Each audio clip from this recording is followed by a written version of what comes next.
আসসালামু আলাইকুম।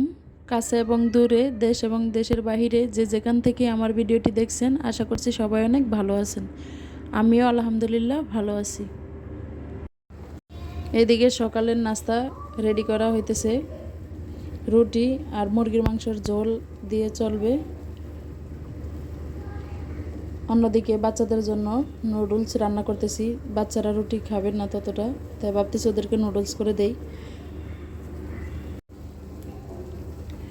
আবার আজকেই বাসা চেঞ্জ করব, যেহেতু ছোট বাচ্চা আছে, কাজে খুব একটা আগাইতে পারি না, আবার আপনাদের সাথে সব কিছু শেয়ারও করতে পারি না। যতটুকু সম্ভব আর কি শেয়ার করি। এই যে দেখতে পাচ্ছেন রুম পুরো এলোমেলো। তো এদিকে ভাবতেছি আমি দ্রুত রান্নাটা করে ফেলি। গরুর মাংসগুলো ভালোভাবে পরিষ্কার করে নেব। দেখবেন গরুর মাংস যতই পরিষ্কার করেন না কেন, কিছুক্ষণ রেখে দিলে আবার রক্ত বের হয়ে আসে। তো এদিকে আমি গরুর মাংসটা প্রেশার কুকারে দিয়ে দিব, এতে করে দ্রুত হয়ে যাবে, অল্প সময় লাগবে। তো গরুর মাংস রান্না করতে যে যে মশলা লাগে সব ধরনের মশলা দিয়ে ভালোভাবে হাতে মাখিয়ে নিব।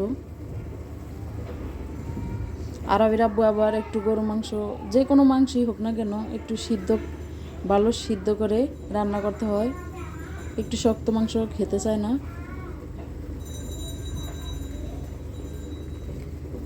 আমার আজকের ভিডিওটি যদি ভালো লাগে থাকে, প্লিজ একটি লাইক দিতে ভুলবেন না। সাথে চ্যানেলটিকে সাবস্ক্রাইব করে দিয়ে পাশে থাকবেন। আর কাজটি যদি অলরেডি করে থাকেন তাহলে অসংখ্য ধন্যবাদ।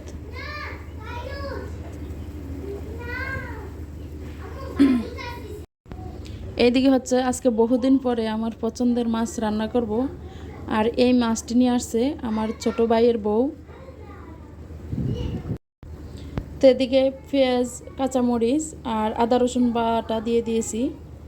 দেখতে পাচ্ছেন এই যে এই মাছটি অবশ্যই ভোলা জেলার মানুষে চিনবেন। আর আমি বলতে পারি না আর অন্য জেলার মানুষ চিনেন কি না, কিন্তু আমাদের ভোলা জেলাতে এই শীতের সময় এই মাছটা খুব আনন্দ করে খায়। তো এদিকে হলুদ গুঁড়া, মরিচের গুঁড়া দিয়ে দিয়েছি। আর এক্সট্রা কোনো মশলা দিব না। এক্সট্রা মশলা দিলে এই মাছের স্বাদটা পাওয়া যাবে না। তো এই মশলাটা ভালোভাবে কষিয়ে নিতে হবে। আর এদিকে আমার গরুর মাংস হইতেছে প্রেশার কুকারে। তো মশলা ভালোভাবে কষানো হয়ে গিয়েছে, এখন আমি মাছটা দিয়ে দিব। ভালোভাবে কষিয়ে নিতে হবে মাছটাকে। ভালো করে কষানোর পরে তারপরে হচ্ছে পরিমাণ মতো জল দিব।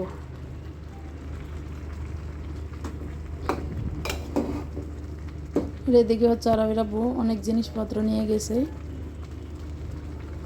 অন্যদিকে গরুর মাংস হয়ে গিয়েছে। এখন পরিমাণ মতো মাছটাতে একটু জল দিয়ে দিব।